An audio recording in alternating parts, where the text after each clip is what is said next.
Muy buenos días a todos. Bienvenidos al seminario Economía Sectorial y Seguros, una iniciativa que tiene como fin entregar en este momento del año algunos insumos de interés para todos ustedes con el fin de que puedan tomar decisiones adecuadas a la hora de desarrollar sus presupuestos.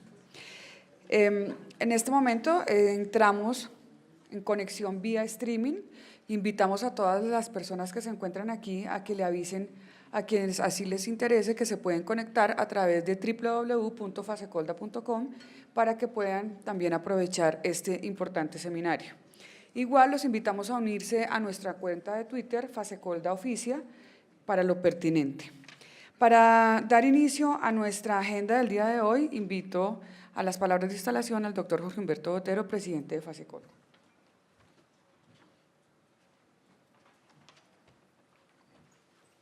Muy buenos días a todos, gracias por acompañarnos a este primer seminario. Economía colombiana, evolución y perspectiva será la primera conferencia que dará Hernán Avendaño.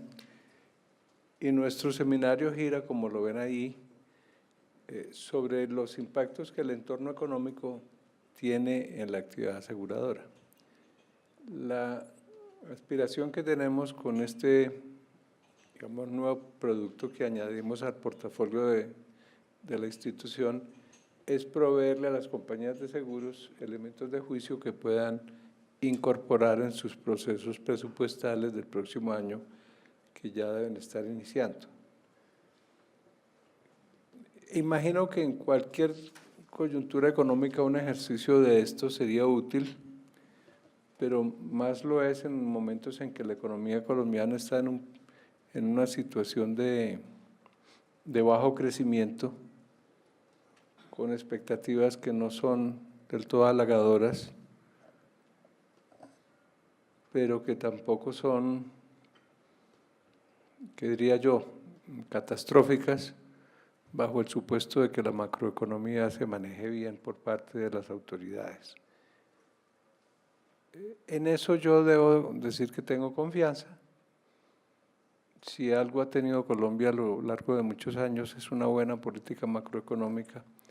El Ministerio de Hacienda, Planeación Nacional, el Banco de la República funcionan bien, actúan con rigor, con prudencia, y hemos ido adicionando a la plantilla de herramientas que tenemos para manejar la economía desde hace unos cuantos años para acá, el marco fiscal de mediano plazo, que es un insumo sumamente valioso para estos ejercicios. Supongo que Hernán va a hacer algunas referencias al respecto en su presentación.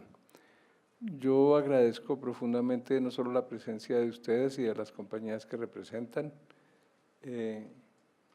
sino que agradezco también a las instituciones académicas, unas gremiales, otras, el Gobierno Nacional, que han querido generosamente contribuir a que este seminario tenga éxito. Dicho esto, no creo necesario adicionar más, entonces creo que invitamos a don Hernán Avendaño, el director de Asuntos Económicos de nuestra institución, que haga su presentación. Buenos días a todos.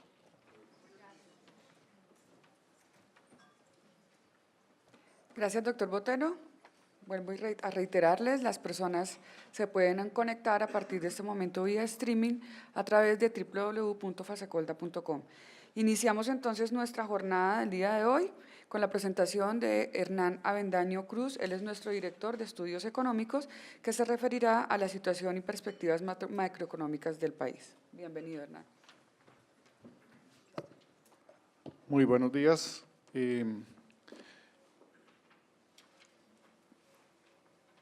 Pues este es un foro que esperamos que sea de mucha utilidad para ustedes, y lo que voy a presentar es una visión general de la macroeconomía que va a servir como un marco de referencia para adentrarnos en las presentaciones sectoriales que fueron seleccionadas pensando un poco en aquellos sectores que más relacionados están con los principales ramos de la actividad aseguradora.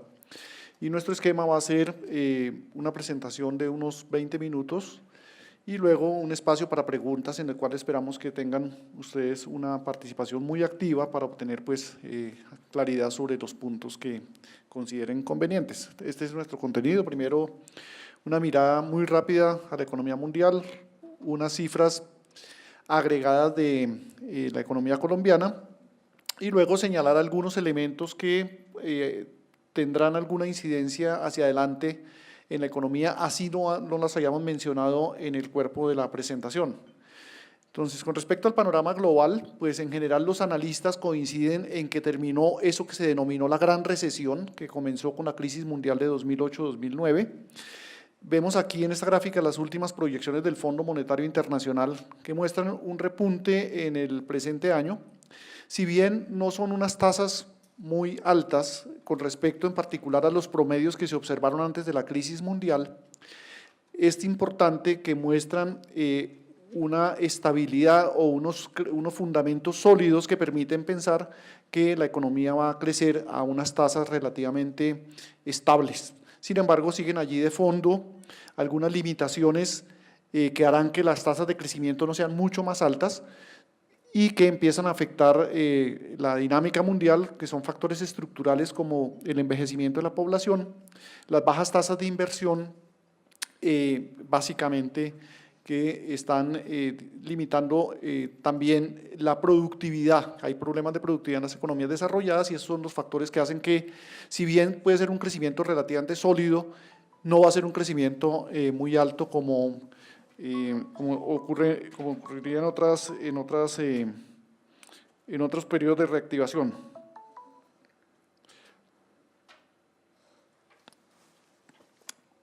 Dentro de ese panorama, la economía latinoamericana lamentablemente no tiene un protagonismo.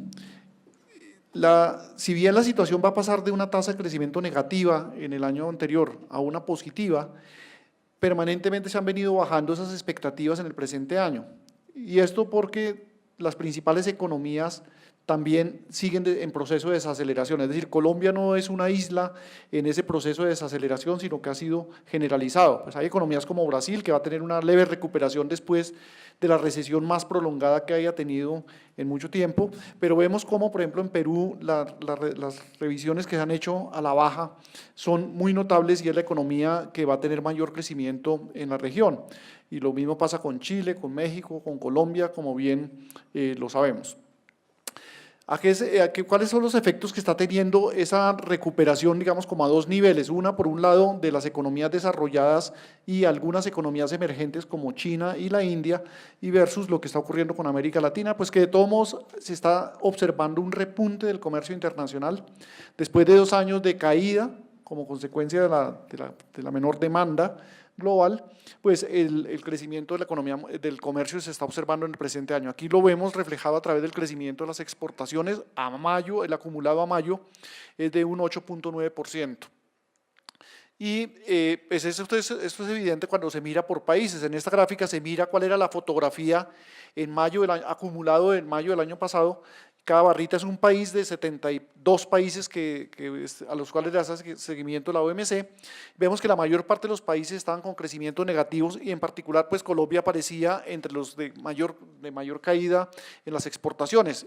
La fotografía en mayo del presente año muestra el cambio tan notable que ha ocurrido en las exportaciones. La mayor parte de los países están en variaciones positivas y Colombia es la quinta economía con mayor crecimiento en este seguimiento, en ese grupo de países a los cuales le hace seguimiento la OMC.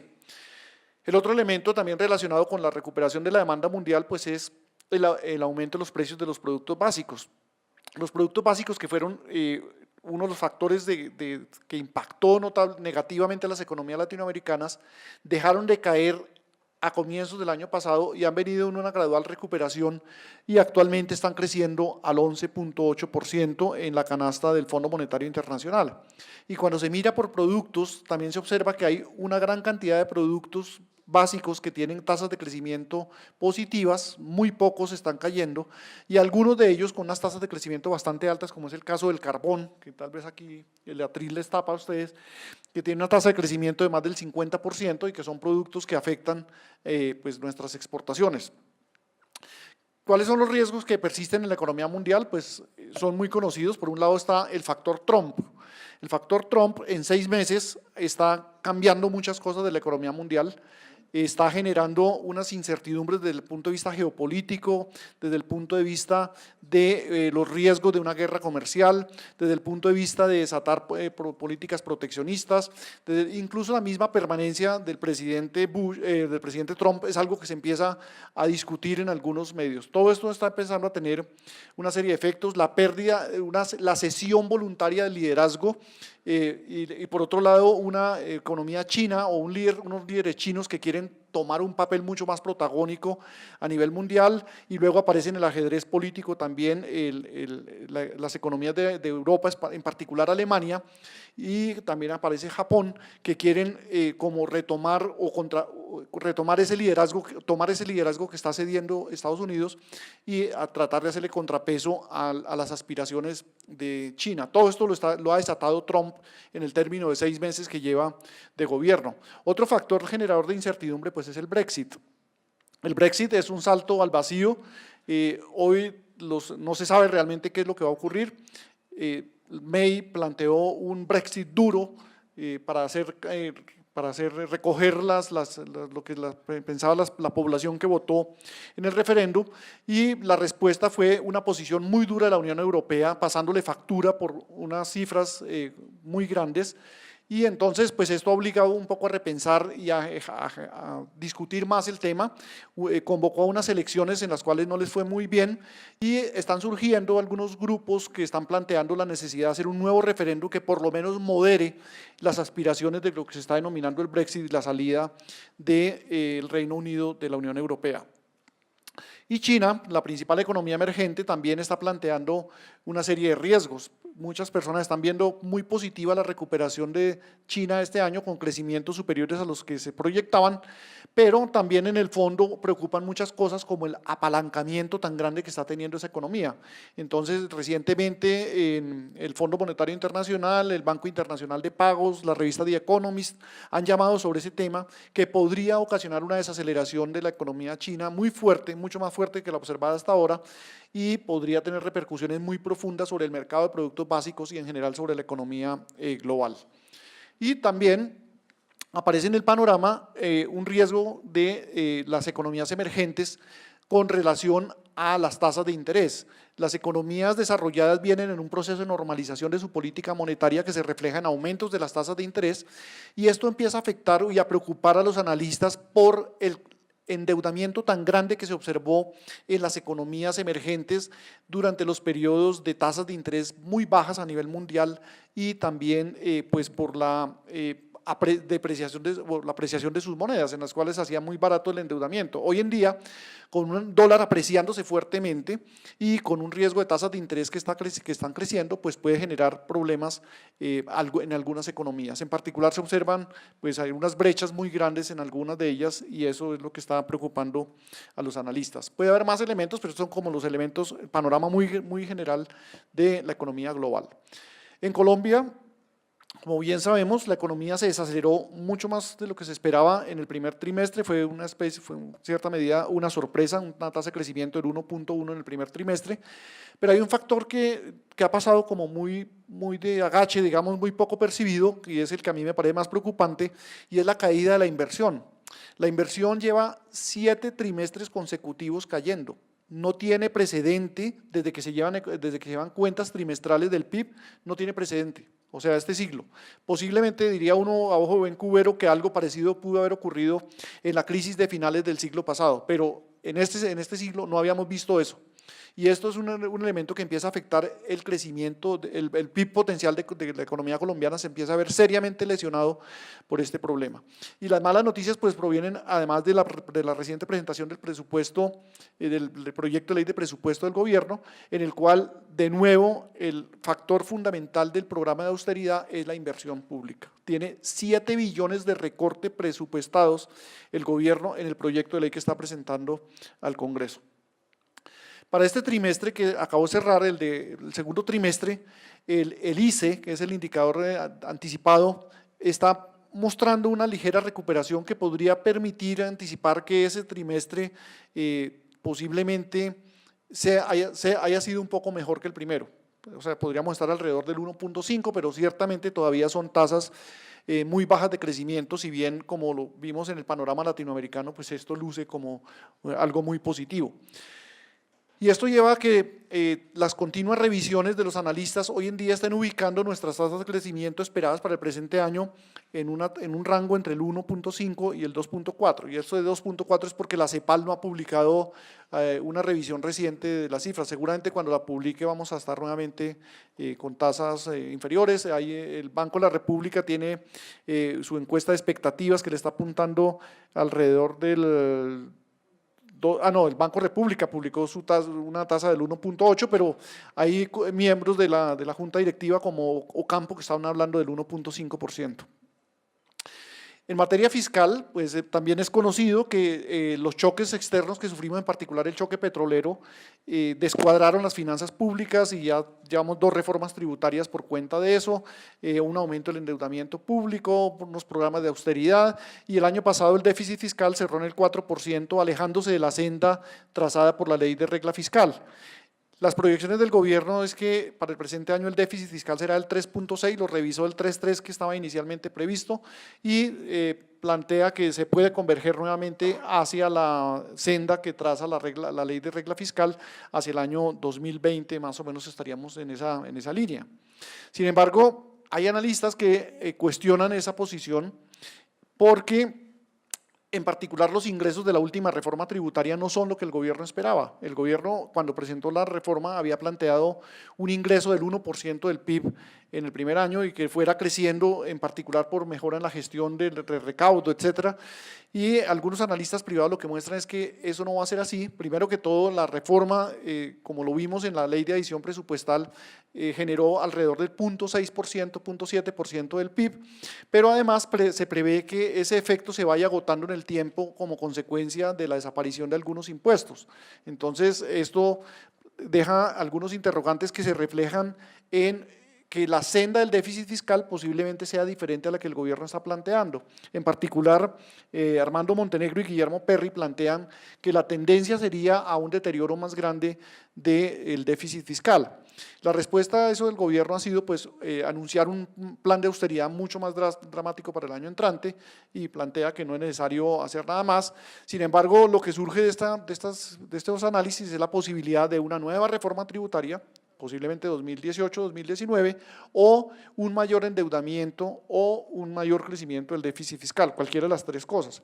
Por eso, esa es una de las razones muy fuertes por las cuales Fitch le sacó una tarjeta amarilla al gobierno. Esas son las razones que están ahí. Eso más la desaceleración económica que estamos viendo, que como les digo, en cierta medida fue sorpresa, esos son los elementos que están llevando a que Fitch esté diciendo, si ustedes no hacen la tarea, pues toca revisar un poco la calificación. En materia de política antiinflacionaria, pues ya sabemos que el banco dejó su política, cambió su política y está en una tónica de disminuir la tasa de intervención. En la última reunión, la semana pasada, la dejó en 5.5 y se espera que todavía baje un poco, pero ya todo el mundo, los analistas consideran que es muy poco el margen de maniobra que tenga para bajar la tasa, quizás un cuarto más, pero no más allá de eso podría ocurrir. Y la inflación pues ha venido disminuyendo, que es lo que le da el margen al gobierno, al Banco República para bajar sus tasas de interés. El último dato que tenemos, el de junio, la inflación cerró en 3.99, es decir, quedó ya entrando en el rango meta, muy pegado al techo, pero el problema es que eso no se considera que sea permanente. De hecho, si uno mira los diversos componentes de la canasta o diversos grupos de la canasta del IPC, entiende por qué las expectativas no es de que la inflación siga bajando en los próximos meses, sino que por el contrario puedan tener un rebote alcista. Básicamente, la mayor parte del descenso obedece a los precios de los alimentos, están creciendo al 1.4%, pero cuando uno mira los bienes regulados, los bienes no transables, la canasta sin alimentos, no se ve claramente una tendencia descendente de esos precios. Y esos precios pues tienen un peso significativo en la canasta. De ahí que en general los pronósticos de cierre de la inflación para el presente año estén entre el 4.1 y el 4.4%. todos los analistas, incluso el mismo Ministerio de Hacienda considera que la inflación va a cerrar por encima del 4% y que solamente el año entrante veremos la inflación en niveles dentro del rango meta. Una consecuencia de la política monetaria pues sí es que las tasas de interés están bajando, pero están bajando a un ritmo más lento de lo que se estaba esperando y de lo que la gente estaba deseando que ocurra, y entre tanto la cartera del sistema financiero se ha desacelerado. Vemos cómo mientras el año pasado crecía en abril al 7.4%, actualmente está creciendo al 6.7%, pero simultáneamente la cartera vencida se aceleró el crecimiento, están creciendo más del 40% la cartera vencida, y eso se está reflejando en el indicador de calidad de cartera. Si bien el indicador todavía está en niveles moderados del 4.2%, pues la tendencia es lo que no es muy positivo. Los intermediarios financieros señalan que esto obedece más a un problema de caída de la demanda, en particular la demanda de crédito comercial y de crédito de consumo, que a una posición de los bancos de estar restringiendo crédito. Los bancos señalan que hay una oferta abundante de crédito, pero es la demanda fundamentalmente la que no está reaccionando. Y en menor medida o incluso con algún crecimiento ligero se está observando que hay una demanda en créditos de vivienda y en créditos de microcrédito, pero entonces el problema estaría básicamente en consumo y en comercial. La otra noticia buena sobre la cual nos ampliará Giovanni ahora más tarde es el repunte de las exportaciones en general del comercio respondiendo a esa dinámica mundial que estamos observando. Ya vimos que Colombia está creciendo, es de las economías que más está creciendo sus exportaciones. La mala noticia es que seguimos dependiendo de los mismos productos tradicionales de siempre. Pero eso está permitiendo que el déficit comercial se esté cerrando. Aquí vemos cómo las cifras con respecto al año pasado pues es un déficit menor, se mantiene la tendencia a cerrar, lo que sumado al comportamiento positivo del turismo, las remesas, etcétera, pues permiten prever que sí vamos a seguir en la senda de reducir el déficit en cuenta corriente. Como nos está proyectando el gobierno, que es el 3.8 para el presente año y 3.2 muy lejos del 6.5% que también en algún momento prendió las alarmas de todos los analistas internacionales.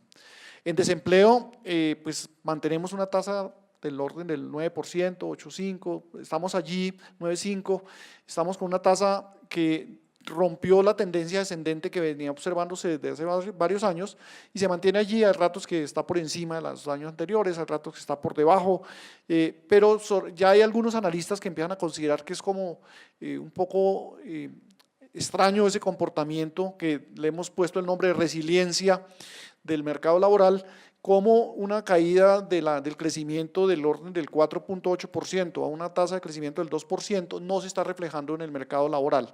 Y ese es un factor que es de discusión actualmente. Y pues, lo que sí es claro es que la tasa de informalidad sigue disminuyendo desde el año 2012 con la reforma tributaria que eliminó los parafiscales. Ahora, ese tema del comportamiento del desempleo, pues preocupa es por ver lo que está ocurriendo en el resto de la región. Aquí vemos la comparación de un índice de las tasas de desempleo urbano de Colombia y de América Latina en su conjunto. Y lo que observamos es que el mercado latinoamericano también se comportó de una manera resiliente, es decir, que a pesar de la fuerte desaceleración, incluso de la crisis latinoamericana, las tasas de desempleo urbano siguieron bajando hasta el año 2014. Pero a partir del año 2014 hay un salto impresionante que hace que las tasas de desempleo medias de América Latina hoy sean superiores a las que había en 2010. En el caso de América Latina lo que observamos es que se frenó la caída y hay un aumento muy moderado hasta 2016. Eso fue lo que cerró el año pasado. Lo que falta, digamos, el gran interrogante es si el mercado laboral colombiano seguirá esta misma senda que está siguiendo América Latina o no. Y es una parte del debate que hay actualmente en el panorama. Y finalmente, el tema de luces y sombras. ¿Qué factores son que pueden afectar negativamente la economía? Por un lado, pues está el tema de la construcción residencial, esto que fue el programa bandera del gobierno, pues ha venido abajo, las proyecciones mismas del gobierno muestran que el sector de construcción de vivienda tendrá un impacto negativo en el PIB. Los escándalos de corrupción, pues que crecientemente están teniendo un impacto en varias economías de la región, han afectado la dinámica económica y pues Colombia posiblemente podría verse también un poco afectada por eso, y la desaceleración de la cartera del sector financiero que ya comentamos. Hay algunos factores de incertidumbre como el tema de la evolución del empleo. No sabemos realmente si va a seguir la senda de América Latina o vamos a mantenernos en esa resiliencia de la que hemos comentado. La tasa de cambio, que es una variable muy volátil e impredecible y que en particular tiene unos elementos que pueden afectarla mucho más en el presente año, como son los precios del petróleo, las decisiones de la Reserva Federal en materia de tasas de interés y lo que puede ocurrir con el Brexit y el impacto sobre los mercados financieros internacionales. En inversión petrolera, pues se ha anunciado que cambia la tendencia y que se espera un aumento muy fuerte en el presente año en tecnologías no convencionales, pero también está un poco sin concretar ese elemento. Si se concretara, pues sería muy positivo para la economía. También estamos viviendo un ambiente electoral que, como bien sabemos, pues es un factor generador de incertidumbre siempre, y tenemos el tema de los paros que se están volviendo recurrentes y se están volviendo también parte de nuestra tradición como forma de ciertas áreas de la economía de lograr cosas que el gobierno de otra manera no les acepta. Entonces se van a los paros para conseguir muchas veces las aspiraciones que tienen. Y por el lado de las luces, pues tenemos la recuperación de las exportaciones. Así sigamos concentrados en bienes básicos, pues es positivo para el país desde el punto de vista de las cuentas macroeconómicas, de la cuenta corriente, de la balanza de pagos, etcétera, de los mismos ingresos del gobierno que pueden empezar a compensar parte de la desaparición de la renta petrolera, el aumento de los precios internacionales de los productos básicos, la reducción de la inflación y la baja en las tasas de interés que se espera que en algún momento tenga algún efecto de reactivación de la demanda. El desarrollo de los proyectos de 4G que no ha marchado con la velocidad que se esperaba, pero que pues tendrá que arrancar todos los proyectos en algún momento determinado, y sobre eso tendremos una conferencia que nos ampliará ese tema. Y pues la ejecución de los planes de desarrollo territoriales. Como bien se sabe, el año pasado, que por ser primer año de gobiernos, pues todos los gobiernos locales y departamentales bajaron la inversión. Se espera que este año la aumenten, y en particular pues hay un proyecto de ley que trata de hacer una inversión territorial mucho más fuerte mediante disposición de recursos de regalías, y sobre lo cual pues tendremos la charla final a cargo de un subdirector de Planeación Nacional. Esos son los elementos que tenía para presentarles. Espero que sean de utilidad para ustedes y pues de nuevo bienvenidos. Pues digamos, por un lado, esos analistas que mostraba yo de las finanzas públicas lo que muestran es que puede tener un impacto de crecimiento del déficit fiscal. O sea, porque hay una serie de recursos que no quedaron presupuestados allí y que seguramente van a generar alguna presión sobre las finanzas.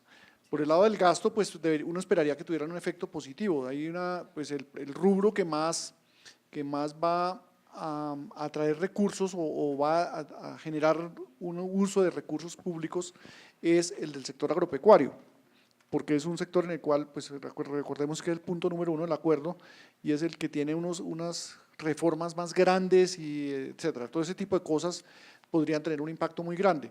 Lo que pasa es que pues como no hay una lista de las cosas que diga uno, todo esto es por posconflicto, entonces hay cosas que no se sabe realmente cuáles son, cuáles no. El programa de vías terciarias, por ejemplo, que anunció el gobierno, que es parte de ese gasto que se van a hacer con recursos de regalías, encajaría dentro de eso, y eso pues tiene recursos como 1.5 billones.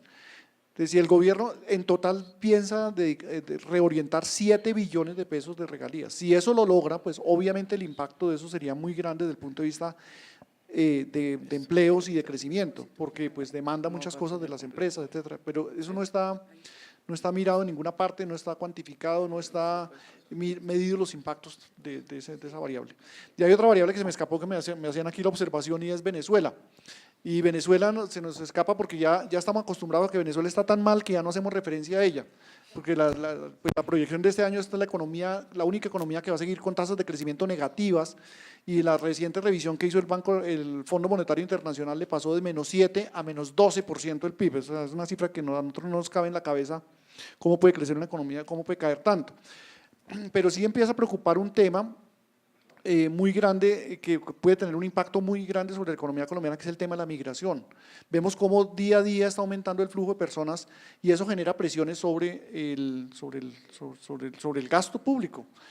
Hoy creo que es un editorial de portafolio, el editorial de portafolio tal vez hace referencia a eso, de cuál es la posición de la Cancillería con respecto a eso, si dejar que todo el mundo entre sin problema y darles, pues toca atender la población y brindarles alimentación y brindarles seguridad, etcétera, salud, etcétera, y todo ese tipo de cosas tiene gastos, pero el problema es que no se puede cuantificar tampoco cuál es el número de personas que van a llegar o cuántas han entrado, etcétera. Ahí en el editorial de portafolio hoy se señala una cifra de 300.000, pero la semana pasada que el doctor Botero iba a participar en un foro, estuvimos mirando con detalle y no existe ninguna medición de los flujos de migración de Venezuela hacia acá. Y eso es muy complicado por la sencilla razón de que tenemos 2.400 kilómetros por los cuales cualquier persona puede pasar.